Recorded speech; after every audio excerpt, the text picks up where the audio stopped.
সঙ্গীন প্রণয়াশক্তি পর্ব সংখ্যা ৩৯-৪০। লেখনীতে সুরায়া রাফা। গল্প পাঠে আমি অরোরা ইসলাম। ঈশান কোণে মেঘ ডাকছে, আকাশ জুড়ে বুনো মহিষের পাল। পরন্ত বিকেলে কালবৈশাখীর স্পষ্ট পূর্বাভাস। চারিদিকে ঘূর্ণি বাতাসে ধুলোবালি ঝড় উঠেছে যেন। তবে তকতকে পিচঢালা ফ্রন্ট ইয়ার্ড আর সুসজ্জিত বাগান বিলাসের পাঁচিল পেরিয়ে সেই গোধূলি বালির ঝড় খুব একটা প্রবেশ করতে পারে না কৃতিককুঞ্জের আলিশান বাড়িতে। ফ্রন্ট ইয়ার্ডের ছোট্ট লেকের পাশ ঘেঁষে যে গোলাকার বৈঠকখানা বাঁধানো, সেখানে চেলাপেলা নিয়ে দলের মিটিংয়ে ব্যস্ত সময় পার করছে রেজা। ঢাকা দক্ষিণের সহসভাপতি পদ লাভ করার পর থেকে ভারী ব্যস্ততার মধ্যে দিয়ে কেটে যায় রেজার সময়কাল।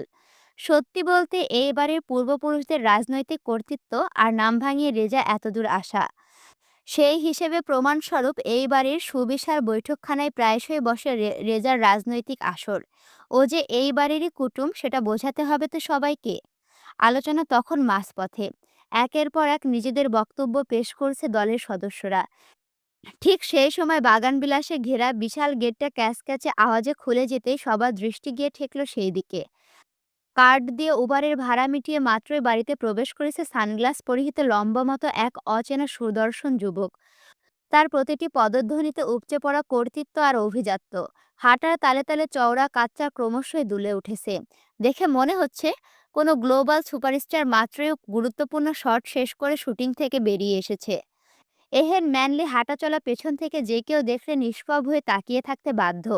অচেনা কাউকে এভাবে হুট করে বাড়িতে প্রবেশ করতে দেখে রেজার একজন বিশ্বস্ত ভাতৃ এগিয়ে এসে বিরক্ত কণ্ঠে শুধালো, কে আপনি? কি চাই?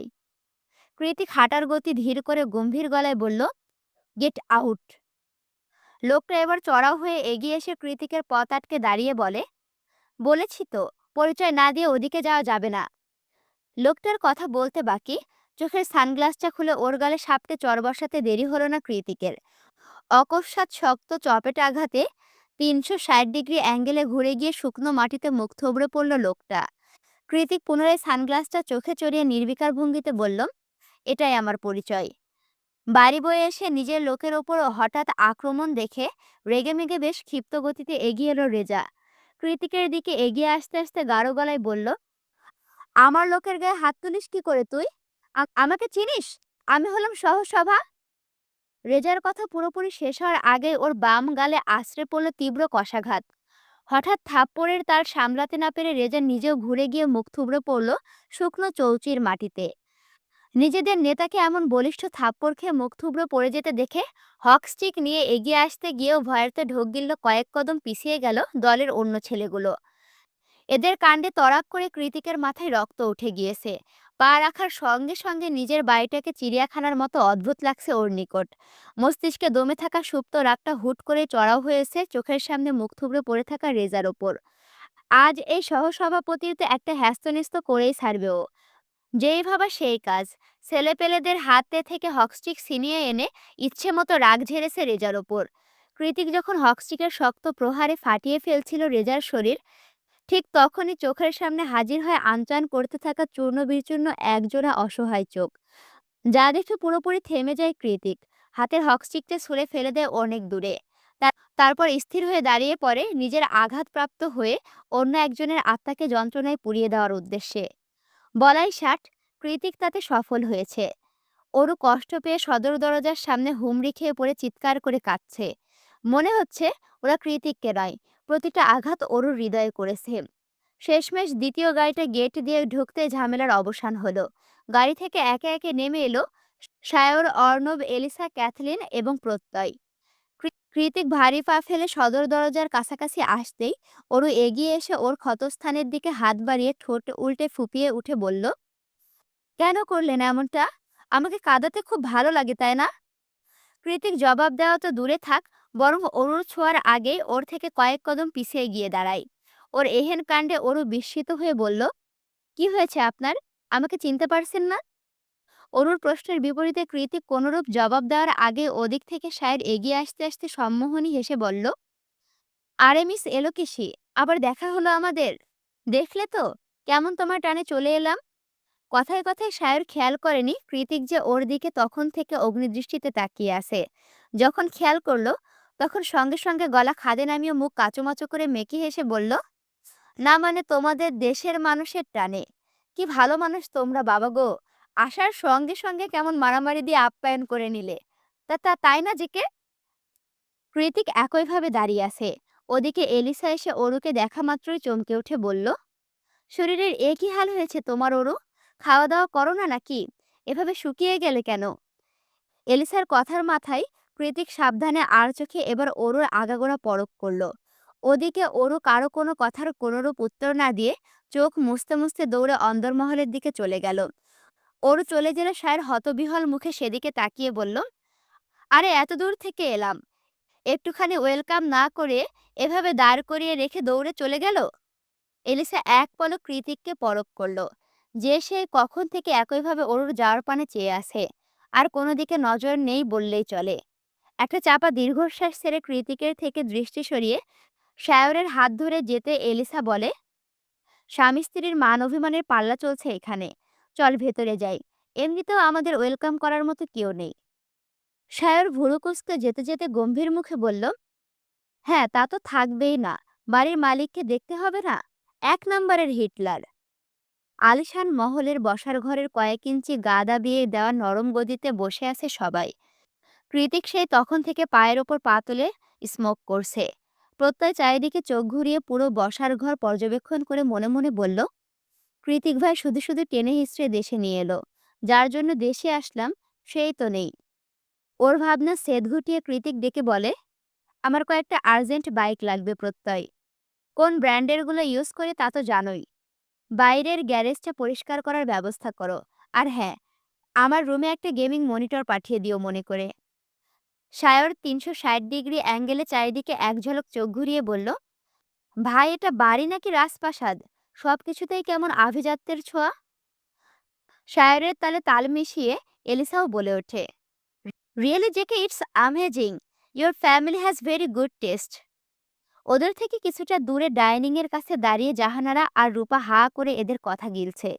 এক পর্যায়ে রূপা তবদা খেয়ে বলল, মা দেখো কি সুন্দর সুন্দর ছেলে সব বিদেশি।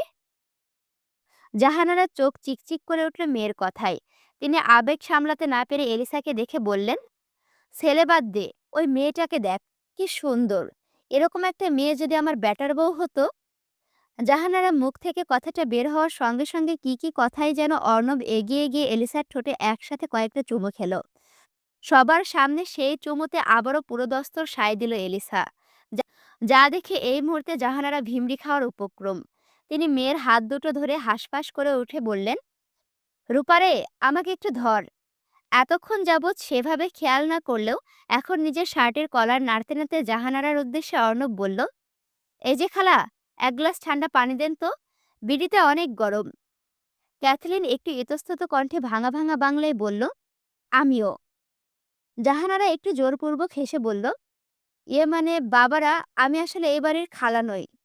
বাকি কথা শেষ করার আগে কৃতিক প্রত্যয়কে উদ্দেশ্য করে বলল, বাড়ির কেয়ারটেকার মুখলেস চাচাকে খবর দাও, আমার ফ্রেন্ডসরা যতদিন আছে উনি যাতে একজন ভালো বাঙালি রাঁধুনি রেখে দেয়। ওরা যাতে বাঙালি অথেন্টিক খাবার দাবারগুলো টেস্ট করতে পারে। আর হ্যাঁ, অ্যাজ সুন অ্যাজ পসিবল এদেরকে বিদেয় করো। আমার মহিলা সার্ভেন্ট পছন্দ নয়। কৃতিকের কথায় অপমানে থমথমে খেয়ে গেল জাহানারার মুখ। রূপা চুপসানো মুখে ঠোঁট উল্টে মিনমিনিয়ে বলল, মা কি বলছে উনি? আমরা নাকি সার্ভেন্ট? জাহানারা মেয়েকে আশ্বস্ত করে বললেন, চুপ কর, তোর ফুপি ফিরে এলে সব ঠিক হয়ে যাবে। কৃতিক এতক্ষণে সোফা ছেড়ে উঠে সামনের কেবিনেটের দিকে তাকিয়ে কপাল কুঁচকে বলল, এখানে আমার ফেভারিট কিছু শোপিস ছিল, কোথায় গেল সেগুলো?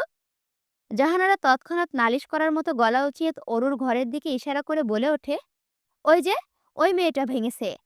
শুধু এইগুলা না, আরো অনেক কিছু ভেঙেছে। এইটুকু মেয়ের সে কি তেজ। কৃতিক সবাইকে শুনিয়ে বিড়বিড়ালো, আমার বউ তেজ থাকা মাস্ট। প্রত্যয় শোনম। এগিয়ে এসে প্রত্যয় শুধালো, হ্যাঁ ভাই, আগের শোপিসগুলোর মতো সেম কিছু শোপিস অর্ডার করে দিও। ওগুলো আমার অনেক ফেভারিট। আর হ্যাঁ, এক জোড়া করে অর্ডার করে দিও। বলা তো যায় না, মহারানীর আবার কখন মুড সুইং হয়। প্রত্যয় হ্যাঁ সূচক মাথা নাড়িয়ে সবকিছু নোট করে বলল, ভাই এখন আসছি, অনেকদিন পর ফিরেছি, বাড়িতে সবাই অপেক্ষা করছে। কৃতিক ওর কাঁধের ওপর হাত রেখে আশ্বস্ত করে বলল, বিলিভ মি, এখন ফিরে যাচ্ছ, তবে খুব শীঘ্রই সসম্মানে এই বাড়িতে পা রাখবে তুমি। কৃতিকের কথায় স্মিত হেসে দ্রুত পদধ্বনিতে জায়গা ত্যাগ করলো প্রত্যয়। বিকেলের কালো মেঘ রাত হতেই পরিণত হয়েছে প্রকাণ্ড ঝড়ে। ঝড়ের বেগ চারিদিকে প্রবল হাওয়া দিচ্ছে। বাড়িতে বিদ্যুৎ নেই। জেনারেটর জ্বালিয়ে সকলে মিলে রাতের খাবার খেতে বসেছে ওরা। অনেক বছর পরে এমন বৈশাখীর ঝড়ের মাঝে টিমটিমে আলোয় টেবিলে হরেক রকমের বাঙালি খাবার দেখে উৎকণ্ঠার সীমা নেই ওদের সবার। ঘি মাখানো ভাত, আমের ডাল, কুচো চিংড়ি ভুনা, কাতল মাছের ঝোল, মাংস কষা, শিলপাটায় তৈরি ভর্তা, লাউ পাতার বড়া, আর শেষ পাতে দই মিষ্টি। কতটা আমোদ করেই না খাবারগুলো মেখে উপভোগ করছে ওরা। একটু পর ফ্রেশ হয়ে এসে ওদের মাঝে চেয়ার টেনে বসলো কৃতিক। ওর চোখ দুটো আইপ্যাডে নিবদ্ধ। সেই দিকে তাকিয়ে চেয়ার টেনে বসতে বসতেই খেয়াল করলো না যে ওরও ওর পাশেই বসেছে। বিকেলের ঘটনার পরে এলিসা ওরুকে বুঝিয়ে শুনিয়ে খাবার খেতে নিয়ে এসেছে। এলিসা বড় আপার মতো, তাই ওর কথা ফেলতে পারেনি ওরু। সহসাই চলে এসেছে ডাইনিংয়ে। চিকন কোমল হাতে প্লেটের মধ্যে কেউ ভাত তুলে দিচ্ছে। ব্যাপারটা দৃষ্টিগোচর হতে আইপ্যাড থেকে চোখ সরালো কৃতিক। দেখল অরু ওর পাশে বসে নিজের ছোট ছোট হাত দিয়ে পটু গিন্নিদের মতো করে ওর প্লেটে খাবার বেড়ে দিচ্ছে। লম্বা চুলের আড়াল থেকে অরুর ঢিলে হয়ে যাওয়া জামাটা স্পষ্ট জানান দিচ্ছে যে ওরু কতটা শুকিয়ে গিয়েছে। কৃতিক সেদিকে এক ঝলক তাকিয়ে হুট করে চেয়ার ছেড়ে উঠে দাঁড়ালো। কৃতিকের কাণ্ডে ওরু আচমকা লাফিয়ে উঠল। সায়র খেতে খেতে শুধালো, কি হয়েছে? কৃতিক বেসিন থেকে হাত ধুয়ে ওপরে যেতে যেতে বলল, নাথিং। অর্ণব হাঁক ছেড়ে বলল, খাবি না? সিঁড়ি ডিঙিয়ে ওপরে যেতে যেতে জবাব দিল কৃতিক, খিদে নেই। কৃতিক এভাবে উঠে যাওয়াতে ওরও অপমানিত বোধ করলো খুব। লোকটা শুধু শুধু ওর সাথে এমন কেন করছে? কেন এমন রাগ দেখাচ্ছে? কিছুই তো মাথায় ঢুকছে না ওর। কৃতিক কি এমন ভুলের শাস্তি দিচ্ছে ওকে? সবাই এক মুহূর্তে ওর থমথমে মুখের দিকে তাকিয়ে ব্যাপারটা বোধগম্য হতে হাতের পিঠ দিয়ে চোখের পানি মুছতে মুছতে সিঁড়ি ডিঙিয়ে ওপরে চলে যায় ওরও। ওরা দুজনে চলে যাওয়ার পরপরই সায়ের বিরক্তিতে চিরবিরিয়ে উঠে বলল, তোর বন্ধু চাইছেটা কি অর্ণব? যার জন্য ইউএসএ তে বসে ড্রাগ ফাগ নিয়ে যাতা অবস্থা করে ফেলছিল, আর এখন চোখের সামনে পেয়ে তাকে না দেখার ভান করে এড়িয়ে যাচ্ছে। আশ্চর্য। এলিসা ক্যাথলিনের প্লেটে তরকারি তুলে দিতে দিতে বলল, যে কে নিজের অভিমানটা প্রকাশ করতে পারছে না, কারণ এসব ওর ধাসে নেই, যার ফলস্বরূপ ওর সাথে এমন রুড বিহেভ করছে। আই থিঙ্ক সময়ের সাথে সাথে সব ঠিক হয়ে যাবে। ওরই ঠিক করে ফেলবে, কারণ ওই পিচ্চি মেয়ে ছাড়া আর কারোর ধার ধারে না ঘাড় তেরা ছেলেটা। এলিসার কথা শুনে অর্ণব খেতে খেতে আমোদিত সুরে বলল, জান, তুই তো দেখি জাতে মাতাল তালে ঠিক আছিস। এলিসা এদিক ওদিক তাকিয়ে কটমটিয়ে বলল, একবার রুমে চল, তারপর তোর হচ্ছে। বাইরে ঝড়ের তাণ্ডব ক্ষীণ হয়ে এসেছে।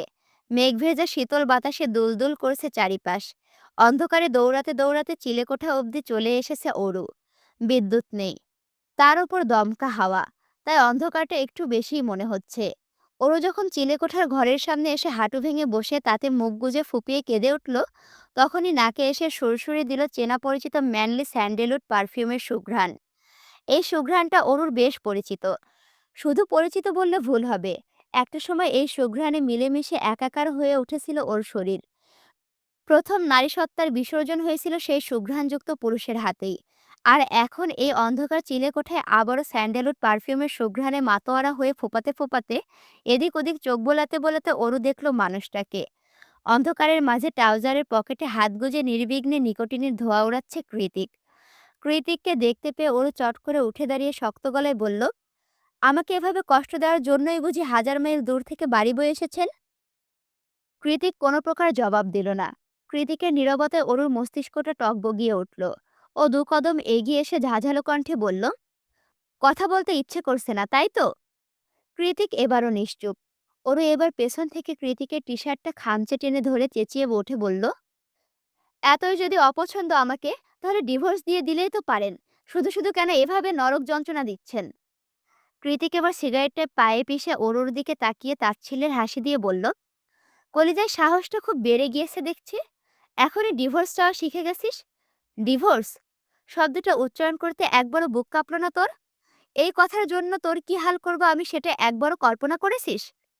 কৃতিকের শান্ত মসৃণ অথচ প্রাণ নাশকারী হুমকির ন্যায় ধারালো কথাই শুকনো ঢোক গিলে দু কদম পিছিয়ে গেল ওরও। পেছাতে পেছাতে নীড়হারা ব্যর্থ পাখির ন্যায় আহত কণ্ঠে বলল, আপনাকে ভালোবাসাটা যে এত যন্ত্রণা তা আগে জানা ছিল না আমার। কৃতিক অরুর দিকে তাকিয়ে গভীর গলায় বলল, এতটুকুতেই হাঁপিয়ে উঠেছিস? সারা জীবন আমার সাথে থাকবি কি করে তুই? অরু ঠোঁট উল্টে অভিমানী কণ্ঠে শুধায়, এতদিন দূরে থেকে পড়াতেন আর এখন কাছে এসে পড়াচ্ছেন। কেন করছেন এমন? একটু ভালোবাসুন না। আমি আপনার একটুখানি ভালোবাসা পাওয়ার জন্য চাতক পাখির মতো ছটফট করছি। আপনি কি বুঝতে পারেন না? কৃতিক এবার পায়ে পায়ে এগিয়ে এগিয়ে অরুর গা ঘেঁষে দাঁড়ালো। দমকা হাওয়ায় অরুর চুলগুলো এলোমেলো হয়ে উঠেছে। খানিক বাদে বাদে উড়ে গিয়ে ঠাঁই নিচ্ছে কৃতিকের চওড়া বুকে। অরুকে অবাক করে দিয়ে কৃতিক ওর চুলগুলো হাতের মুঠোয় নিয়ে চোখ বন্ধ করে তাতে নিঃশব্দে নাক ছোঁয়ালো। অতঃপর মুঠো ভর্তি অরুর চুলের সুবাসে লম্বা করে নিঃশ্বাস নিল কৃতিক। দুজনার নীরবতায় কিছুক্ষণ সেভাবে অতিবাহিত হলো। পর মুহূর্তে শুকিয়ে যাওয়ার দরুন অরুর বেরিয়ে আসা কলার বনগুলোর দিকে নজর পড়তেই শক্ত হয়ে এলো কৃতিকের চোয়াল। ও তৎক্ষণাৎ অরুকে ধাক্কা মেরে দূরে সরিয়ে দিয়ে গটগটিয়ে নিচে যেতে যেতে বলল, ইউ ডিজার্ভ ইট। কাক ডাকা ভোরে ঘুম ভেঙেছে সায়রের। সকাল সকাল ঘুম ভাঙার অভ্যাস না থাকলেও ইউএসএতে বাংলাদেশের সময় তারতম্যের কারণে রাতে সেভাবে ঘুম হয়নি ওর। রাতে ঘুম না হলেও দুপুরে ঠিক হয়তো দেখা যাবে ঘুমের জন্য চোখের পাতা খুলে রাখা দায় হয়ে পড়েছে। তাই ঘুমে তলিয়ে যাওয়ার আগে সকাল সকালে একটুখানি লেকের আশেপাশে হাঁটতে বেরিয়েছে সায়র। পেছনে অবশ্য ট্র্যাক স্যুট পরে কৃতিক আর অর্ণবও বেরিয়েছে। তবে ওদেরকে পেছনে ফেলে অনেকটা এগিয়ে গিয়েছে সায়র। রাতে ঝড়ের তাণ্ডবে পুরো ব্যাক ইয়ার্ড ভরে গিয়েছে কাঁচা আমে। মহলের চারিপাশে থেকে সূক্ষ্ম হাতে সে আম কুড়াচ্ছে বাড়ির কেয়ারটেকার মোকলেস চাচা। সেইখানটায় মোড়া পেতে বসে আছে এলিসা আর ক্যাথলিন। ক্যাথলিন ডিএসএলআরে ক্লিকে কর্মরত মোকলেস চাচার ছবি ধারণ করায় ব্যস্ত, আর এলিসা এটা ওটা প্রশ্ন করায়। মোকলেস চাচাও হাত চালাতে চালাতে বেশ উৎসুক হয়ে প্রশ্নের উত্তর দিচ্ছেন এলিসার প্রশ্নের। সায়র হাঁটতে হাঁটতে গেটের কাছে এগিয়ে এসে গেট খুলতে যাবে, তার আগে কেউ একজন গেট খুলে হুড়মুড়িয়ে প্রবেশ করে বাড়ির ভেতরে। হুট করে প্রবেশ করায় দুজনার একজনও ঠিকমতো ঠাহর করতে পারেনি। অগত্যায় টাইম টেবিল মিলে যাওয়ায় আগন্তুক তাল সামলাতে না পেরে হুমড়ি খেয়ে পড়ল সায়রের কোলে। সায়রও সিনেমার হিরোদের মতো দক্ষ হাতে ধরে ফেলল তাকে, ঠিক যেন বল নাচের সেই বিখ্যাত পোজ। আগন্তুকের বিস্ময়ে বড় বড় হয়ে যাওয়া মার্বেলের মতো চোখের দিকে তাকিয়ে যেন কবি বনে গেল সায়র। হুট করে সুর ধরে বলে উঠল, এই কাকডাকা ভোরে ভুল পথে আমার মনের অভয়ারণ্যে এসে উষ্টা খেয়ে পড়ে গেলে। কে তুমি অবলা নারী? শায়রের কথায় বিরক্তিতে চোখ মুখ কুঁচকে ফেলল নীলিমা। তড়িঘড়ি করে পাগল লোকটার কাছ থেকে নিজেকে ছাড়িয়ে জামা কাপড় ঠিক করতে করতে নীলিমা বলল, কান খুলে শুনুন বদমাইশ পুরুষ, আমি মোটেও অবলা নারী নই। আর না আমি পথ ভুলে কোথাও উষ্টা খেয়েছি, বরঞ্চ আপনি এখানে খাম্বার মতো দাঁড়িয়েছিলেন। মহল্লায় নতুন মনে হচ্ছে, তাই নীলিমাকে চেনেন না। ইফটিজিং করতে আসলে না, আব্বাজানকে বলে এমন কেলানি খাওয়াবো যে সারা জীবনের জন্য এই মহল্লার ঠিকানাই ভুলে যাবেন। হুম। গড়গড়িয়ে কথাগুলো শেষ করে একটা মুখ ঝামটি দিয়ে চলে গেল নীলিমা। সায়র ঠোঁট উল্টে ক্যাবলাকান্তের মতো বিড়বিড়িয়ে বলল, আশ্চর্য বাঙালি মেয়েরা, এত সেন্সিটিভ কেন? কি এমন বললাম? মেয়ে তো নয় যেন ধানি লঙ্কা, আব্বাজানের ভয় দেখায়। আজীব। এতক্ষণে কৃতিক আর অর্ণব এগিয়ে এসেছে গেটের কাছে। সায়রকে এভাবে একা একা কথা বলতে দেখে ওর কাঁধে হালকা ধাক্কা দিয়ে বলল, কিরে, ঠিক আছিস? সায়র ঠোঁট কামড়ে বলল, দোস্ত, মেয়েটাকে দেখেছিস? পুরোই রাগিনী। অর্ণব ফুস করে একটা নিঃশ্বাস ছেড়ে বলল, জেগে অরুতে আসক্ত, আর আমার এলি আছে, তাই আমাদের মেয়ে দেখিয়ে লাভ নেই দোস্ত। সায়র মাথা চুলকে শুকনো মুখে বলল, হ্যাঁ ঠিকই তো, তোমাদের বিয়ে বসর সব শেষ, আর আমি এখনো সিঙ্গেল। সায়রের কথার পাশে অর্ণব আবারও ভুল ধরে বলল, এবারও মিস্টেক, আমার বিয়ে হয়নি, আর জেকের বাসর। সায়র চোখ ছোট ছোট করে কৃতিকের দিকে তাকিয়ে বলল, আমি ওকে বিশ্বাস করি না দোস্ত। ও যা অধৈর্য, সুযোগ পেলে গাড়ির মধ্যে বাসর সেরে ফেলতেও 2 মিনিট ভাববে না। সায়রের কথায় কৃতিক আচমকা বিষম খেল। কাশতে কাশতে বলল, আমাকে নিয়ে গবেষণাটা এবার বন্ধ করবি তোরা? কৃতিকের নাজেহাল অবস্থা দেখে সায়র অর্ণব ওর দিকে তীক্ষ্ণ দৃষ্টি নিক্ষেপ করে একই সুরে বলে উঠল, তুই কি আসলেই গাড়িতে? ওদের কথা বলার আর কোনোরূপ ফুরসত না দিয়ে হনহনিয়ে গেটের বাইরে চলে গেল কৃতিক। কৃতিক চলে যেতেই সায়র আর অর্ণব একজন আরেকজনের দিকে তাকিয়ে আফসোসের সুরে বলল, হাহ, জেগে শালা সবকিছুতেই ফার্স্ট। কৃতিক গেট ছাড়িয়ে বাইরে বেরোতে দেখতে পেল একটা সাদা টয়োটাতে হেলান দিয়ে দাঁড়িয়ে কৃতিক কুঞ্জের দিকে উকে ঝুঁকে দিচ্ছে অমিত। একসাথে একই ভার্সিটিতে পড়ার সুবাদে প্রথম দেখাতে অমিতকে চিনতে পারল ও।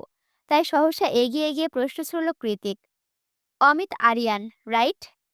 অমিত তড়িঘড়ি করে সোজা হয়ে দাঁড়িয়ে কৃতিকের দিকে হাত বাড়িয়ে বলল, চিনতে পেরেছো তাহলে?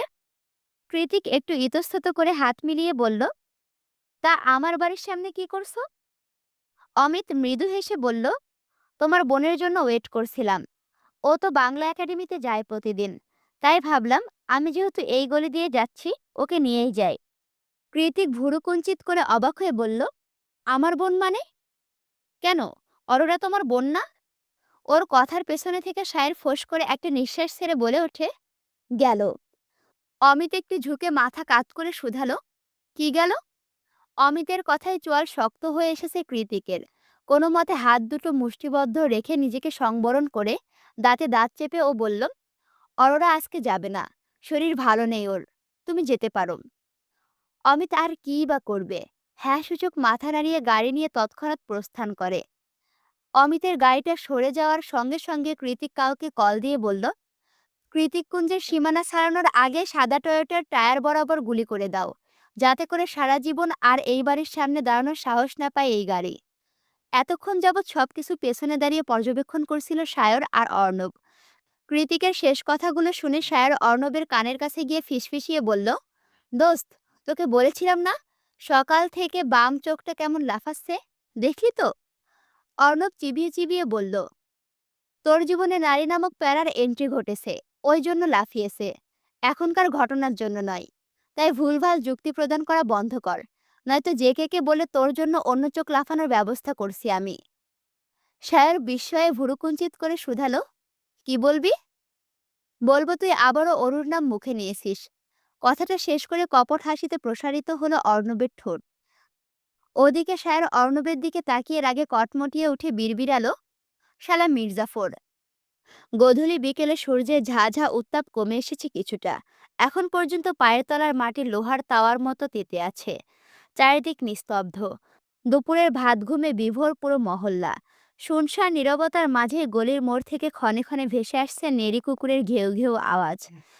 ভেজা টিস্যু দিয়ে কপালের অর্হনিশ ঘামটুকু মুছে মাত্রই কীর্তিকুঞ্জের কলিং বেলে হাত চালালো প্রত্যয়। আজ আর কোনো ফর্মাল পোশাকে নয়, মেরুন টি শার্ট আর ব্ল্যাক ডেনিমে হাজির হয়েছে সে। কাঁধে ল্যাপটপ ব্যাগ। বাংলাদেশে আসার দরুন আমেরিকার আবহাওয়ার সাথে মিলিয়ে ডাই করা হালকা বাদামি চুলেতে রুক্ষতা স্পষ্ট দৃশ্যমান। চোখের চশমাটা আঙুল দিয়ে ঠেলে দরজার বাইরে দাঁড়িয়ে নিজের পছন্দের স্টাইলিশ চুলগুলোতে হাত বোলালো প্রত্যয়। অতঃপর অপেক্ষারত হলো সদর দরজার খোলার। এই উত্তপ্ত বিকেলে কিছুতেই কৃতিকুঞ্জে আসার ইচ্ছে ছিল না প্রত্যয়ের। কিন্তু কৃতিকের জরুরি তলবে না এসে আর উপায় কি? কৃতিকের সিদ্ধান্ত এখন থেকে জেকে গ্রুপের বাংলাদেশি ব্রাঞ্চে নিয়মিত বসবে সে। তাই কোম্পানির প্রয়োজনীয় ডকুমেন্টসগুলো নিয়ে এই ভর দুপুরে ছুটে আসা। কৃতিক মালিক মানুষ, সে চাইলে হাজার দিন দায়িত্ব ফেলে রাখতে পারে, কিন্তু প্রত্যয়ের তো আর সেই সুযোগ নেই। পুরো কোম্পানির দায়িত্ব তার কাঁধে, বাংলাদেশ হোক কিংবা বিদেশ। অফিস তো তাকে নিয়মিত করতেই হয়। তার ওপর কৃতিকের ব্যক্তিগত একটা সাইড ও পুরোপুরি প্রত্যয়ের দেখভাল করতে হয়। সে হিসেবে প্রত্যয় ভীষণ ব্যস্ত একজন মানুষ। নিজের হাজার রকম দায়িত্বের কথা চিন্তা করতে করতে আবারও ভেজা টিস্যু দিয়ে কপাল মুছল প্রত্যয়। ঠিক তখনই ঝনাত করে খুলে গেল সদর দরজা। নিজের ভাবনা থেকে বেরিয়ে প্রত্যয় সামনে তাকাতেই দেখল কালো চুড়িদার পরিহিত অনুকে, যে এই মুহূর্তে প্রত্যয়কে দেখে চোখ দুটো রসগোল্লা বানিয়ে দাঁড়িয়ে আছে। অনুর চোখে চোখ পড়ার সঙ্গে সঙ্গে চোখ দুটো ছোট ছোট করে ফেলল প্রত্যয়। ধীর পায়ে সামনে এগোতে এগোতে ধারালো গলায় কথা ছুড়ল তৎক্ষণাৎ, তোমার না বিয়ে হয়ে গিয়েছে? কোন ভুঁড়িয়ালা আড়তদারের সাথে? খুব বড় লোক, পুরান ঢাকার নামকরা ব্যবসায়ী, তোমাকে অনেক ভালোবাসে, বাসর করাও শেষ, তাহলে এখানে কি করছো? প্রত্যয়ের রক্তিম চোখের দিকে তাকিয়ে ঢকাত করে শুষ্ক ঢোক গিলে কয়েক কদম পিছিয়ে গেল অনু। অনুর পদাচারণ অনুসরণ করে প্রত্যয় এগোতে এগোতে পুনরায় বলল, কোথায় গেল সেই গোঁফধারী সুদর্শন পুরুষ? আমিও একটু দেখি আমার অনুকে কে দিল এত সুখ। বিছানায় পারফরমেন্স কেমন ছিল সেটাও তো জানতে হয়। আমার জিনিসকে আমার আগে উপভোগ করেছে। ভুঁড়িওয়ালা লাক আছে বলতেই হয়। আমার অপরিচিতা যে ভুঁড়িতে এত শান্তি খুঁজে পায়, তা জানলে এত কষ্ট করে জিম করে বডি বানাতাম না। Trust me. প্রত্যয়ের উল্টাপাল্টা কথা শুনে অনু মনে মনে বলল, রাগের চোটে ওনার মাথায় তার ছিঁড়ে গিয়েছে, এক্ষুনি আইস ব্যাগ দিতে হবে। যেই ভাবা সেই কাজ। অনু ছুটে গিয়ে ফ্রিজ থেকে আইস ব্যাগটা এনে প্রত্যয়ের মাথার উপর রেখে দিল ভোঁদড়। অনু ভয়ের চোটে গা ঢাকা দিতে চাইছে, ব্যাপারটা বুঝে আসতে অনুর পেছন পেছন ছুট লাগালো প্রত্যয়। ওকে তাড়া করতে করতে চেঁচিয়ে প্রত্যয় বলল, অনুর বাচ্চা, তোমাকে আমি ছাড়বো না। আমাকে মিথ্যা বলার শাস্তি স্বরূপ তোমার মুখ সেলাই করে দেব। তারপর তোমায় দেখিয়ে দেখিয়ে আন্টি মার্কা মহিলাদের সাথে ফ্লার্ট করব। তখন বুঝবে কেমন লাগে। ধান্দাবাজ মহিলা, দাঁড়াও বলছি। কে শোনে কার কথা? অনুর ছুটছে তো ছুটছেই। একতলা পেরিয়ে দোতলা, দোতলার করিডর পেরিয়ে তিনতলা, তারপর সোজা ছাদ। প্রত্যয় দমবার পাত্র নয়। এতগুলো মিথ্যা বলার শাস্তি আজ অনুকে দিয়েই ছাড়বে ও। তাই তো অনুর পেছনে ছুটতে ছুটতে ছাদে চলে আসে। দৌড়ে ছাদের শেষ মাথায় এসে অকস্মাৎ থেমে গেল অনুর পা। কোনো মতে পাঁচিলে হাত দিয়ে নিজেকে সামলে ঘাড় ঘুরিয়ে পেছনে চাইল অনু। দেখল ওর থেকে কয়েক সেন্টিমিটার দূরত্বে দাঁড়িয়ে হাঁটুতে হাত ভর করে হাঁপাচ্ছে প্রত্যয়। কয়েক সেকেন্ড হাঁপিয়ে নিজেকে একটু ঠিকঠাক করে অনুর দিকে তাকিয়ে রাগে গজগজিয়ে উঠে প্রত্যয় বলল, স্কুলে কি দৌড়ের কম্পিটিশন করতে নাকি? বাপরে বাপ। অনু মুখ কাঁচোমাচো করে বলল, আপনি কেন তাড়া করছেন আমাকে? ওই জন্যই তো দৌড়ালাম। প্রত্যয় দ্রুত পায়ে এগিয়ে এসে অনুর মুখোমুখি হয়ে দাঁড়িয়ে বলল, শাস্তি দেব বলে? তোমার সাহস কি করে হয় আমাকে এতগুলো মিথ্যা কথা বলার? তোমার কি মনে হয় তুমি বলেছ আর আমি তোমার কথা বিশ্বাস করে বসে আছি? স্টুপিড মেয়ে। সবসময় প্রশ্রয় দিয়েছি, কথার প্রাধান্য দিয়েছি, তাই বলে যা খুশি তাই বলবে? আমার ইমোশন নিয়ে খেলবে? Speak up. অনুর কাঁধ ঝাঁকিয়ে চেঁচিয়ে উঠল প্রত্যয়। প্রত্যয় প্রচণ্ড রেগে আছে।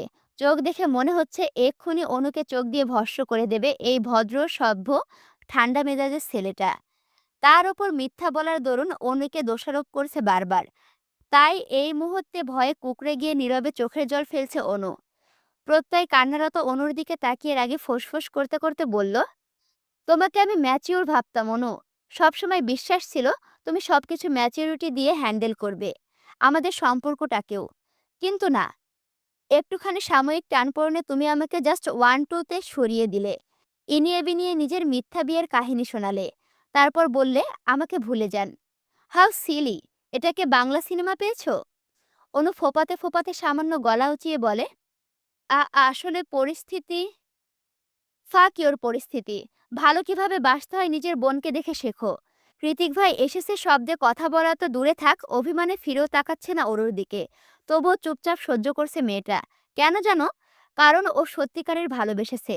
সত্যিকারের ভালোবাসায় পরিস্থিতির দোহাই দেওয়াটা একটা অজুহাত মাত্র। ভালোবাসায় যতটা সুখ ঠিক ততটাই যন্ত্রণা।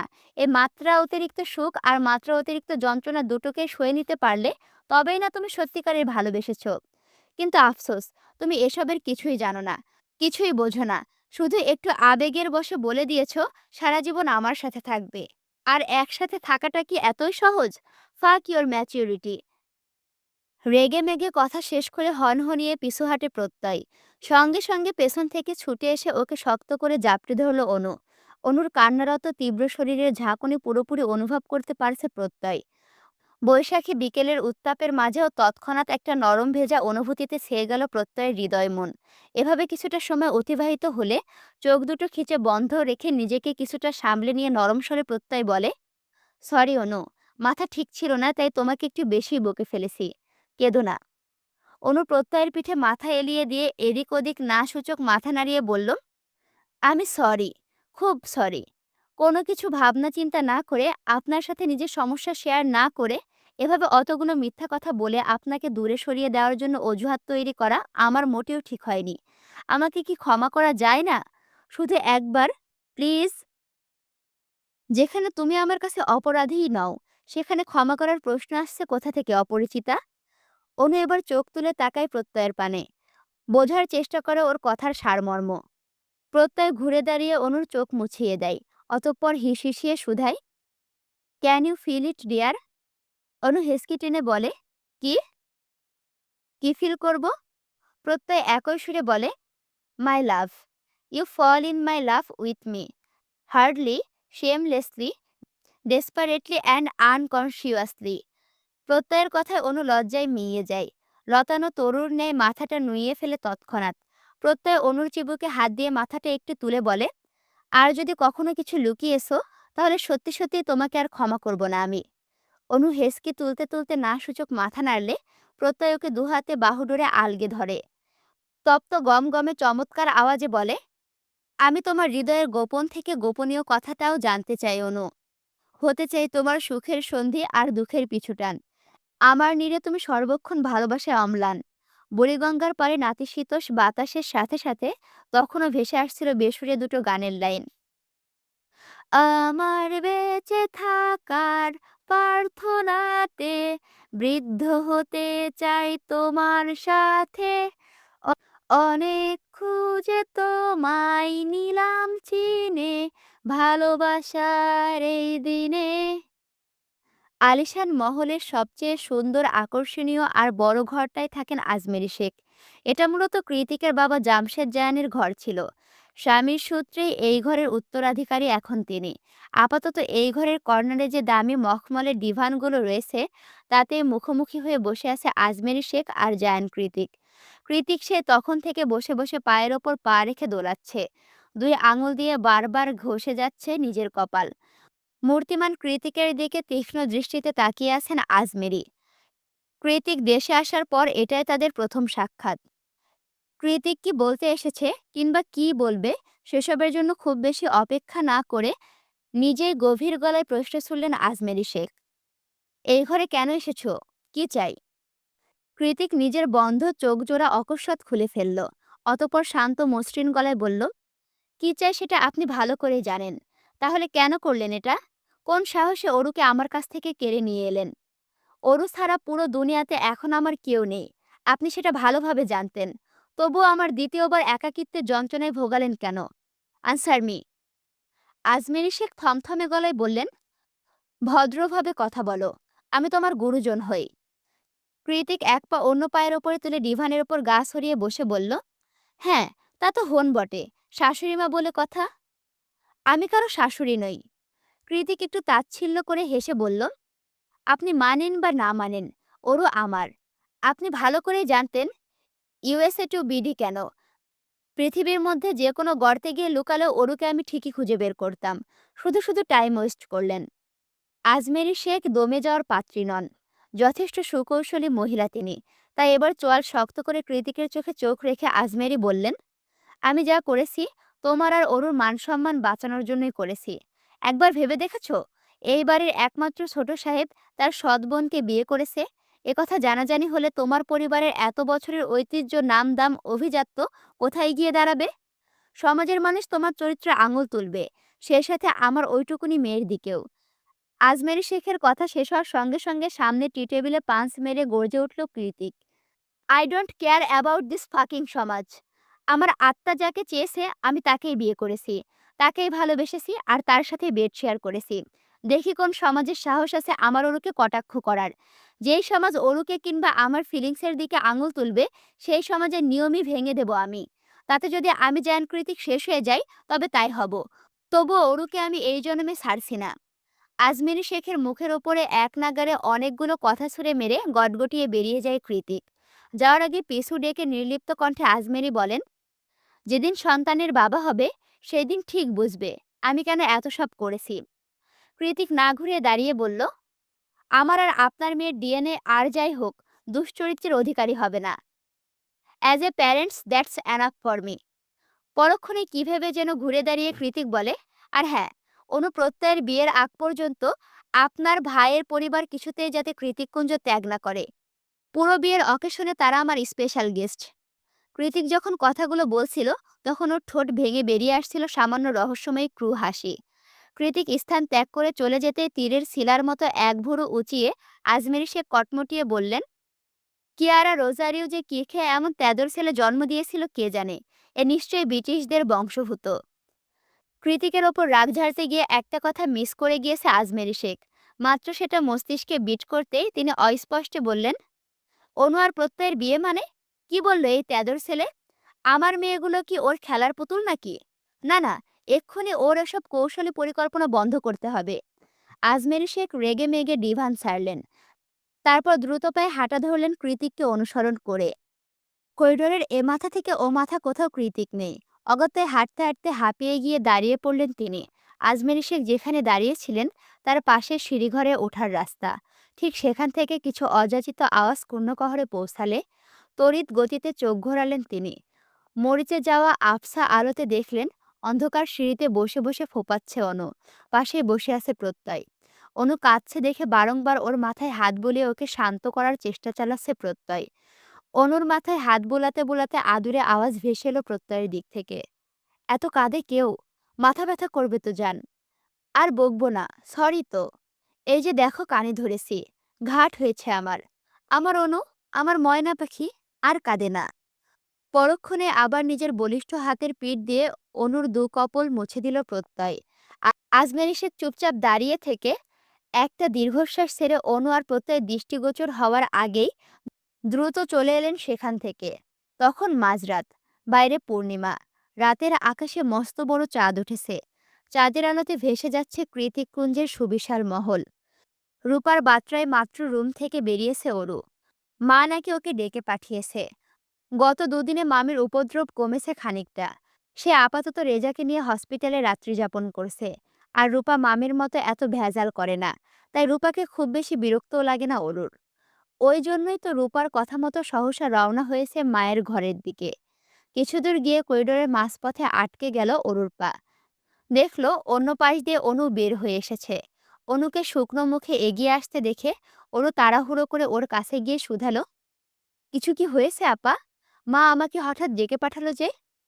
অনু ঠোঁট উল্টে জবাব দেয়, জানি না রে, আমাকেও ডেকে পাঠিয়েছে। সত্যি করে বল অরু, কৃতিক ভাইয়ের সাথে কিছু করিসনি তো?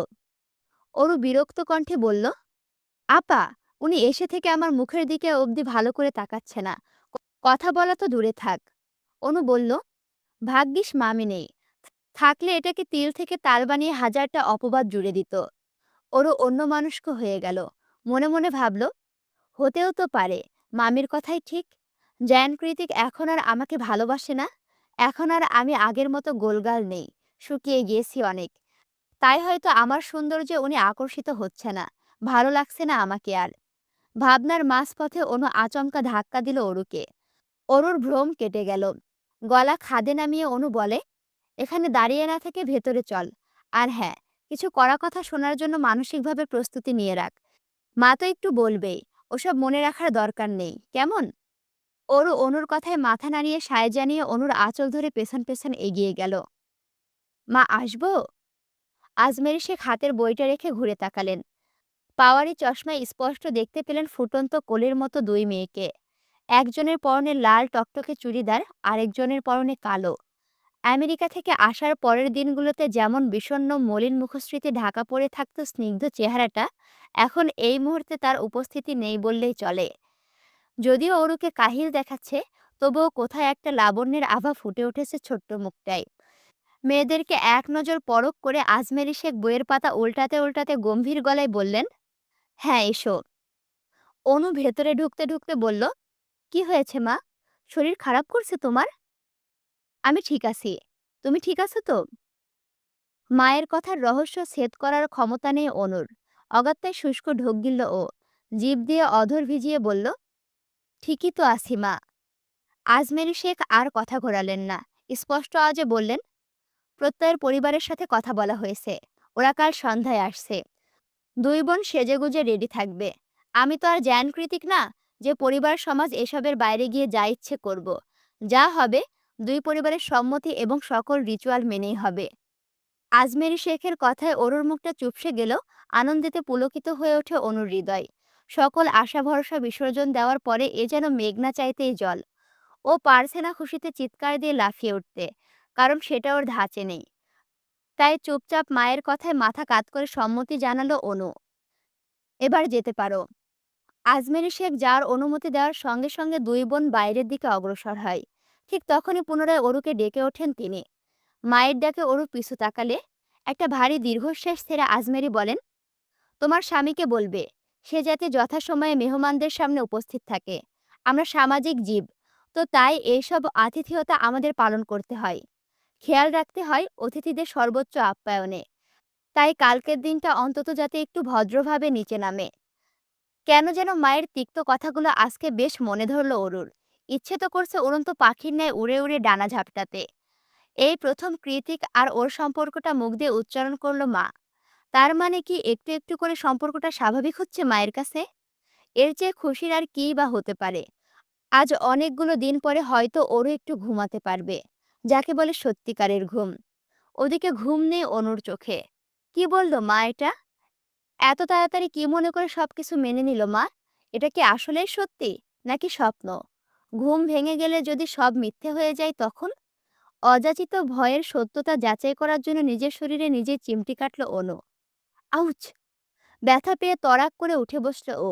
মনে মনে বলল, সবই ঠিক আছে, কোনো কিছুই স্বপ্ন কিংবা ভ্রম নয়। কিন্তু রেজা ভাই আর মামি জানলে কি অশান্তিটা নাই করবে, কে জানে। মাকে না আবার কথা দিয়ে পিষ্ট করে ফেলে, তখন তো আমারই কষ্ট হবে। হে ওপরালা, যা হওয়ার তা যাতে ভালোই ভালোই হয়, নয়তো মায়ের কষ্ট আমি দেখতে পারবো না, কিছুতেই না।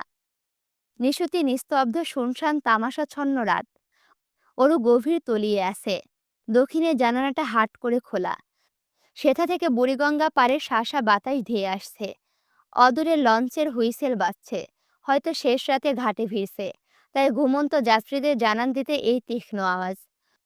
লঞ্চের তীক্ষ্ণ আওয়াজে ঘুমের খুব একটা অসুবিধা না হলেও সিগারেট পোড়া উৎকট গন্ধে দম বন্ধ হয়ে আসছে ঘুমন্ত অরুর। মনে হচ্ছে কেউ নাকের কাছে এসে সিগারেট ধরিয়েছে। যে সেই সিগারেট না, বিদেশি ব্র্যান্ডেড কোনো সিগারেট, যার দরুন গন্ধটাও তীক্ষ্ণ। ঘুমের মাঝেও কেমন মস্তিষ্কে গিয়ে লাগছে। বাইরের হিমেল হাওয়াও সে গন্ধ দূর করতে পারছে না। বেশ কিছুক্ষণ ঘুমের তালে হাঁসফাঁস করে শ্বাস নিতে না পেরে অবশেষে লাফিয়ে উঠে বসল অরু। বাইরের চাঁদের আলোতে আলোকিত ঘর, সবকিছু স্পষ্ট দেখা যাচ্ছে। পুরো রুমে কেউ নেই, অথচ সিগারেটের গন্ধটা এখনো বর্তমান। নিজের মনের ভয় আর সন্দেহ কাটাতে উঠে গিয়ে বৈদ্যুতিক লাইট জ্বালালো অরু।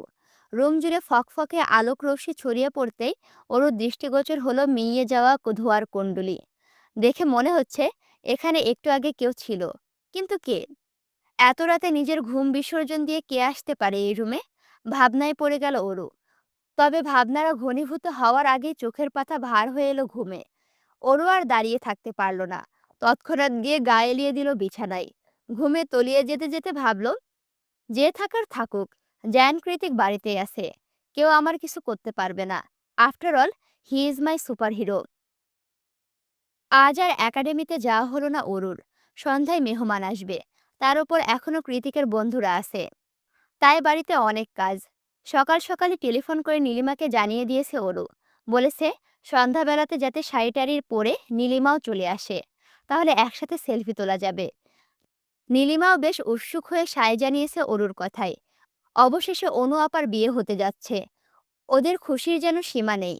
নীলিমার সাথে কথা শেষ করে অরু খাবার টেবিলে আসলে আজমের শেখ বলেন, তাকে বলা হয়েছিল? তাকে বলতে মা কৃতিককে বুঝিয়েছে। ব্যাপারটা মাথায় আসতে অরু দৌড়ে সিঁড়ি ভেঙে ওপরে যেতে যেতে বলল, এক্ষুনি বলে আসছি মা, তাড়াহুড়োয় ভুলে গিয়েছিলাম। অরু যখন উকিঝুঁকি দিয়ে কৃতিকের রুমে প্রবেশ করলো, তখন সে ৮ বছর আগের মতোই অনুভূতি হচ্ছে ওর। মনে হচ্ছে এই বুঝি উঠে এসে ঠাস করে থাপ্পড় লাগিয়ে দেবে কৃতিক, তারপর দাঁত খিচিয়ে বলবে, আমার রুমে কি চাই? অথবা হিতে বিপরীতও হতে পারে। না উঠে হাতের ইশারায় ডেকে বলতে পারে, এখানে বস, তোকে দেখব। মনের মাঝে বাসা বাঁধা তখনকার যমরাজ যে এখন হৃদয়ের পৃথ্বীরাজ হয়ে যাবে কে জানত। অতীতের কথা মনে করে ফোঁস করে একটা নিঃশ্বাস ছেড়ে রুমের মাঝে এগিয়ে যায় অরু। বেলা প্রায় ১১টার কাছাকাছি, অথচ এখনো উদম শরীরে ওপর হয়ে ঘুমাচ্ছে কৃতিক। কোমর অবধি টানা কমফোর্টার সারিয়ে তার ভি শেপের পৃষ্ঠদেশ, পুরুষালী বাহু, ফর্সা পিঠের ইতিঅতি রাজত্ব গেড়ে বসা কুসকুসে কালো তিল সবকিছুই দৃশ্যমান অরুর চোখে। সেদিকে তাকালেই যেন ঘোর লেগে আসে। জাগ্রত হয় অবাধ্য নারীসত্তা। তাই বেশিক্ষণ না তাকিয়ে তাড়াহুড়ো করে চোখ নামিয়ে অন্যদিকে তাকিয়ে রিনরিনে আওয়াজে ডাকল অরু, শুনছেন? কথা ছিল, কাজের কথা। কৃতিকের কোনো হেলদোল নেই, অথচ অরু একইভাবে ডাকল বেশ কয়েকবার। পরক্ষণে মনে মনে বলল, আমি জানি সজাগ থাকলেও সাড়া দিবেন না আপনি। আমারই ভুল, আগ বাড়িয়ে ডাকতে এসেছি। অরু যখন বিরক্ত হয়ে গাল ফুলিয়ে চলে যাচ্ছিল, তখনই আওয়াজ ভেসে আসে কৃতিকের। সকালের হাসকি টোনে কৃতিক বলে, চোখ ভর্তি ঘুম আর মাথা ভর্তি শুধু তুই। অরু তরতরিয়ে এগিয়ে এসে শুধালো, কি বললেন? কৃতিক এবার ঘুরে শুলো, বালিশের পাশ থেকে মোবাইলটা কুড়িয়ে চেক করতে করতে বলল, নাথিং। কি বলতে এসেছিস সেটা বল। অরু চোখ মুখ শক্ত করে অন্যদিকে তাকিয়ে বলে, আজই প্রত্যয় ভাইদের বাড়ি থেকে মেহমান আসবে, মা বলেছে আপনাকে উপস্থিত থাকতে। কৃতিক ফোন স্ক্রল করতে করতে বলল, রাতে ঘুমাতে পারিনি, পার্টি অফিসের পূর্ণমিলনী ঘুমের জন্য ক্যান্সেল করেছি। সারাদিন ঘুমাবো, সন্ধ্যায় ডেকে দিস, ঘুম হলে চলে আসবো। অরু কঠিন গলায় বলল, বাড়ির জামাইদের এইসবে থাকতে হয়, আর আপনি বাড়ির ছোট জামাই। ও তাই, আমি বুঝি কৃতিক কুঞ্জের জামাই, আগে তো জানা ছিল না। হ্যাঁ তাই তো। কথায় কথায় কৃতিক খেয়াল করলো অরু সেই তখন থেকে অন্যদিকে মুখ ঘুরিয়ে কথা বলছে। কাহিনী ধরতে না পেরে কৃতিক ভুরুকুটি করে জিজ্ঞেস করলো, আমি তোর শ্বশুর না ভাসুর, এভাবে অন্যদিকে তাকিয়ে কথা বলছিস কেন? অরু চোখ মুখ খিচিয়ে বলল, দয়া করে কিছু পড়ুন। কৃতিক নির্বিকার ভঙ্গিতে বলল, এমন ভাব করছিস যেন এর আগে তুই আমাকে আনড্রেসে দেখিসনি। আমি তো প্যান্ট। থাক। কানে হাত দিয়ে চেঁচিয়ে উঠল অরু। তৎক্ষণাৎ রুম ত্যাগ করতে করতে দাঁত কিরমিরিয়ে বলল, নির্লজ্জ বেহায়া লোক, এই রুমে আসা আমার ঘাট হয়েছে। সন্ধে হতে হ্যাজাক আর ল্যান্ট্রানের আলোতে সেজে উঠেছে কৃতিককুঞ্জ। চারিদিকে উৎসব মুখরিত পরিবেশ। মূলত কৃতিকের বন্ধুরাই মাতিয়ে রেখেছে সবকিছু। সায়র আজকে ফটোগ্রাফার, এদিকে সেদিকে যেখানে সেখানে যা পাচ্ছে তারই ছবি তুলে নিচ্ছে ও। এলিসা ব্যস্তময় সময় পার করছে অনুকে সাজাতে। পাশে দাঁড়িয়ে দাঁড়িয়ে মাথায় ফুল পরার চেষ্টা চালাচ্ছে ক্যাথলিন। আজ বাঙালিদের মতো থ্রি পিস পরেছে সে। রুমে কোথাও অরুর দেখা নেই, মেয়েটা সাজেও নি। কৃতিক এখনো ওর সাথে ঠিকভাবে কথা বলে না, চোখে চোখ রেখে তাকায় না। ওই জন্য সাজগোজ করার ইচ্ছেটাও মরে গিয়েছে। কিন্তু এলিসা তো মোটেও কথা শোনার পাত্রী নয়, ঠিকই কোথা থেকে যেন ধরে এনে অরুকে সাজাতে বসেছে। মেহমান এসেছে এই তো কিছুক্ষণ, ঘরোয়া আয়োজন, ছোটখাটো আংটি বদল যাকে বলে, তাই মেহমানের সংখ্যাও কম। প্রত্যয়ের খুব ঘনিষ্ঠ আত্মীয় ছাড়া তেমন কেউ আসেনি। অতিথিদের কিছু সময় পরে প্রত্যয় নিজেও এসেছে, পুরোপুরি ফর্মাল স্টাইলে। অফ হোয়াইট শার্ট, ব্ল্যাক কোটি আর ব্ল্যাক রিস্ট ওয়াচে তাকে মারাত্মক সুদর্শন লাগছে। প্রত্যয়ের কোলে তার বড় বোনের পিচ্চি মেয়ে অন্তু। অন্তুকে কোলে নিয়ে ভেতরে প্রবেশ করে আজমেরী শেখকে সালাম জানালো প্রত্যয়। আজমেরী শেখ হাসি মুখে সালাম গ্রহণ করে প্রত্যয়কে বসতে বলল। মোখলেস চাচা সহ বাড়ির অন্যান্য ভ্রাতৃত্ব অতিথিরা সমাদরে ব্যস্ত। অর্ণব আর এলিসা অতিথিদের সাথে টুকটাক কথা জমিয়েছে। স্যার সকলের ভিডিও ধারণ করছে। ঠিক সে সময় অনুকে নিয়ে সিঁড়ি ভেঙে নিচে নামে অরু আর ক্যাথলিন। কটকটে গাঢ় মেরুন রঙের হাফ সিল্ক শাড়ি আর হাত ভর্তি রেশমি চুড়ি পরিহিত অনুকে চেনাই যাচ্ছে না এখন। দেখতে অপরূপ লাগছে। হুট করেই মনে হচ্ছে সিনেমার মেইন ক্যারেক্টারে এন্ট্রি হয়েছে। সবার চোখ অনুর দিকে। অন্তুকে চকলেট দিতে দিতে প্রত্যয় দু একবার আর চোখে দেখে নিল অনুকে। ওরও আজ শাড়ি পরেনি, সিকোয়েন্সের থ্রি পিস পরে অনুকে নিয়ে নামছে সে। নিচে এসে অনুকে বসানো হলো প্রত্যয়ের পাশেই। ভালোবাসার বিয়ে দেখা দেখির কিছু নেই, ডিরেক্ট আংটি বদল হলেই চলে। তবুও আশ মেটাতে সবাই একটু একটু করে দেখে নিল হবু বউকে। একজন মাত্র মানুষ যিনি অনুর পাশাপাশি উঠে এসে অরুকে চিবুক তুলে খুঁটিয়ে খুঁটিয়ে দেখলেন, তিনি হলেন প্রত্যয়ের বড় ফুপি। অরু বুঝল না ওকে এভাবে দেখার কি আছে, তবে সেরকম কিছু মনে করল না। সবাই যখন অনু আর প্রত্যয়কে নিয়ে মেতে আসে, তখন অরুর দিকে এগিয়ে আসেন আজমেরী শেখ। কিছুটা রাগান্বিত হয়ে গলা খাদে নামিয়ে শুধান, তোমার স্বামী কোথায়? অরু থতমত খেয়ে ওপরের দিকে আঙুল উঁচিয়ে কিছু বলবে, তার আগে দেখা গেল সিঁড়ি দিয়ে নামছে কৃতিক। চোখে মুখে এখনো ঘুমের রেশ, এলোমেলো চুল, পরনে কালো টি শার্ট আর ট্রাউজার, পায়ে স্লিপার, হাতে আইপ্যাড। সেভাবে অতিথিদের সামনে চলে এলো কৃতিক। আজমেরী সে কৃতিককে দেখে অরুকে চোখ রাঙিয়ে চলে গেলেন। আর অরু সেখানে দাঁড়িয়ে কপাল চাপড়াতে থাকলো। এই কি স্বামী কপালে জুটল তার। রাইট বললে লেফটে যাবে, তো লেফট বললে রাইটে। ঘাড় তেরামির তো একটা সীমা থাকা দরকার। কৃতিক সবার মাঝে আসতেই প্রত্যয় দাঁড়িয়ে ওকে বসতে বলল। কৃতিকও এগিয়ে গিয়ে সিঙ্গেল সোফার ওপরে বসে পড়ল। ওকে দেখে প্রত্যয়ের 15 বছরের কাজিন ফট করে বলে উঠল, ভাইয়া, আপনি পুরোই দেখতে রণবীর কাপুরের মতো। এলোমেলো চেহারে তো হট লাগছে। প্রত্যয়ের ফুপি তৎক্ষণাৎ মেয়েকে থামিয়ে দিয়ে বলল, চুপ করবে তুমি? You have no manners. Kritik ইতস্তত কণ্ঠে বলল, ইটস ওকে, ছোট মানুষ বুঝতে পারেনি। শায়র মিনমিনিয়ে বলল, নিজে একটা ছোট মেয়ের জন্য দিওয়ানা হয়ে ঘুরছে, আর এখানে আদিক্ষেতা দেখানো হচ্ছে। ঢং যত সব। সবার সব টক শোতে ইতি টেনে অবশেষে ছোট মোটো করে আজমেরি শেখ অনু আর প্রত্যয়কে আংটি বদলের ঘোষণা করেন, এবং সবার হৈ হুল্লোড়ে ওদের আংটি বদলটাও হয়ে যায়। দুই পরিবারের সম্মতি সাপেক্ষে 1 সপ্তাহ পরে ঠিক করা হয় বিয়ের দিন তারিখ। এঙ্গেজমেন্ট মানে একটা নতুন অধ্যায়ের সূচনা।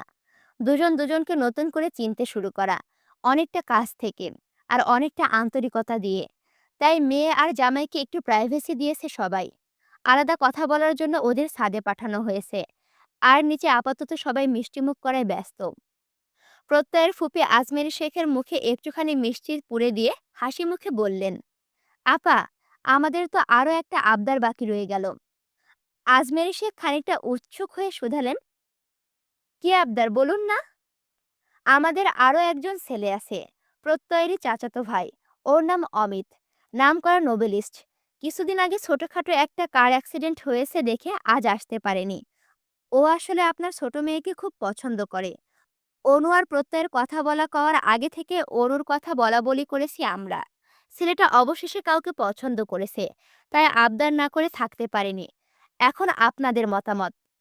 প্রত্যয়ের ফুপির কথা শেষ হতে ঘর শুদ্ধ সবাই বিব্রত চাহনি নিক্ষেপ করলো কৃতিকের পানে, যে এতক্ষণ যাবৎ আইপ্যাড স্ক্রল করছিল, কিন্তু এই মুহূর্তে বাজ পাখির মতো তীক্ষ্ণ চাহনিতে চেয়ে আসে এক কোণে কাচুমাচু হয়ে দাঁড়িয়ে থাকা অরুর দিকে। অরু নিজেও এহেন প্রস্তাবে হতবাক, কিন্তু আপাতত ওর ভয় করছে, ভীষণ ভয়। কৃতিক না এবার বড়সড় ঝামেলা বাঁধিয়ে বসে। চারিদিক থেকে থমথমে হয়ে আছে দেখে প্রত্যয়ের ফুপি আগ বাড়িয়ে কিছু বলতে যাবেন, তার আগে মুখের কথা কেড়ে নিয়ে শান্তস্বরে কৃতিক বলে, অরু যে ভার্জিন না সেটা আপনার ভাতিজা জানতো? কি? হতবিহ্বল হয়ে গেলেন প্রত্যয়ের ফুপি। এইটুকু মেয়ে ভার্জিন না, তাও আবার এসব গোপনীয় কথা সবার মাঝে বসে বলছে তারই সৎ ভাই। কৃতিক চারদিকে একবার চোখ বোলালো, তারপর উঠে গিয়ে সবার উদ্দেশ্যে বলল, এনজয় ইয়োর কোয়ালিটি টাইম। সবাইকে বিদায় জানিয়ে ওপরে যেতে যেতে সবার সামনে অরুকে ডেকে কৃতিক বলল, অরু, এক্ষুনি ওপরে আয়। এক্ষুনি মানে এক্ষুনি। অরু রুমে পা রাখার সঙ্গে সঙ্গে ওকে হ্যাসকা টান দিয়ে বিছানায় ছুঁড়ে মারল কৃতিক। শরীরের শক্তি ক্ষীণ, তার উপর এভাবে ছুঁড়ে মারাতে মারাত্মক ব্যথা পেল অরু। কৃতিকের সেদিকে খেয়াল নেই। গত কয়েকদিনের রাগ, হিংস্রতা সব একসাথে হয়ে মস্তিষ্কে জমা হয়েছে ওর।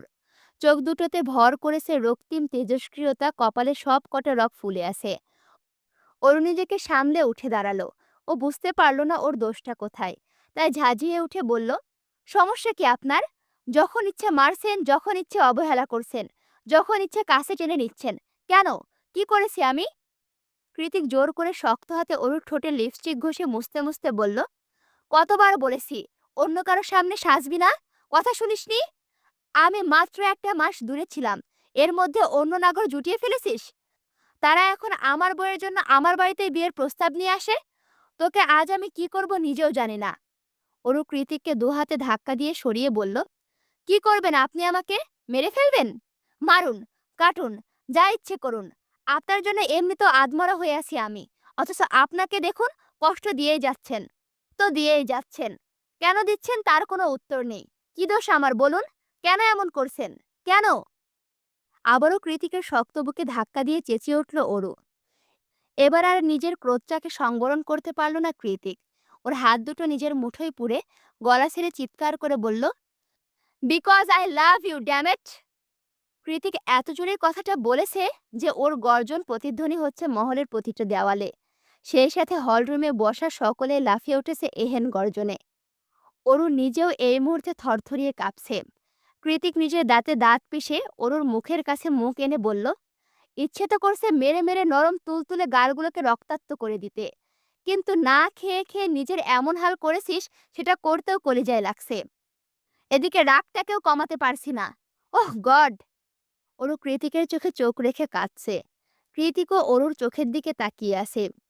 সেভাবেই খানিকক্ষণ তাকিয়ে থেকে খানিকটা শান্ত স্বরে বলে, "অরু, আমার অ্যারোগ্যান্সি, আমার রাগ, আমার জিদ, আমার ডেসপারেটনেস তুই না সহ্য করলে আর কে সহ্য করবে বলতো? কার কাছে খোলা বই হব আমি? তু তুই কি চাস আমি সারা জীবন ডিপ্রেশন আর এনক্সাইটিতে ধুকে, ধুকে মরি?" সোনামণিরা, পর্ব এখানেই শেষ। তা সোনামণি, আপনারা কি রোজা ছিলেন আজকে? আমি তো রোজা ছিলাম। রোজা থেকে ভয়েস দিতে এত পরিমাণে কষ্ট হচ্ছে, কথা বলতে সমস্যা হচ্ছে, গলা, বুক শুকায় যাচ্ছে একদম। সত্যি কথা বলতে, সঙ্গীন প্রণয়াশক্তি উপন্যাসটি আমি দিনের বেলায় পড়ে রোজা হালকা করতে চাচ্ছি না। তোমরা অবশ্যই জানো যে আমি এর আগে উপন্যাস পড়ে শেষ করি নাই। আমি তোমাদের সাথে একসাথে পড়ি। মানে যখন ভয়েস দিই তখনই পড়ি, বুঝছো? ওইজন্য আমি জানি না পরবর্তী ধাপে কি হতে পারে কিংবা কি হতে যাচ্ছে। তাই আমি দিনের বেলায় মানে রোজা থাকা অবস্থাতে সঙ্গীন প্রণয়াসক্তি উপন্যাসটি পড়ছি না। বুঝছো? আর এখন তোমাদের আর ভয় নাই। তোমাদের অরোরা আপু যদি বেঁচে থাকে, সুস্থ থাকে, তাহলে তোমরা প্রতিদিনই উপন্যাসের ভিডিও পাবে ইনশাল্লাহ। আর যদি মনে করো যে পটল তুলে কিংবা অসুস্থ হয়, তাহলে তো গেল। বেশি, বেশি করে তোমরা আমার জন্য দোয়া কইরো। আমি যেন সবসময় সুস্থ থাকি এবং তোমাদেরকে আরো সুন্দর, সুন্দর উপন্যাসের ভিডিও দিতে পারি। এবং একটু বেশি, বেশি করে দোয়া করো তো, যেন খুব দ্রুত ৩০ কে সাবস্ক্রাইবার পূর্ণ হয়ে যায়। তা তাহলে তোমাদের সাথে লাইভে দেখা হয়ে যাবে। তোমাদের সবার সাথে লাইভে আসবো। কি মজা! যাই হোক, ভিডিওতে লাইক, কমেন্ট, শেয়ার না করে থাকলে লাইক, কমেন্ট, শেয়ার করো। আর এখনো যদি আমার চ্যানেলটি সাবস্ক্রাইব করে না থাকো, অবশ্যই সাবস্ক্রাইব করে পাশে থাকো। দেখা হচ্ছে পরবর্তী ভিডিওতে। আল্লাহ হাফেজ।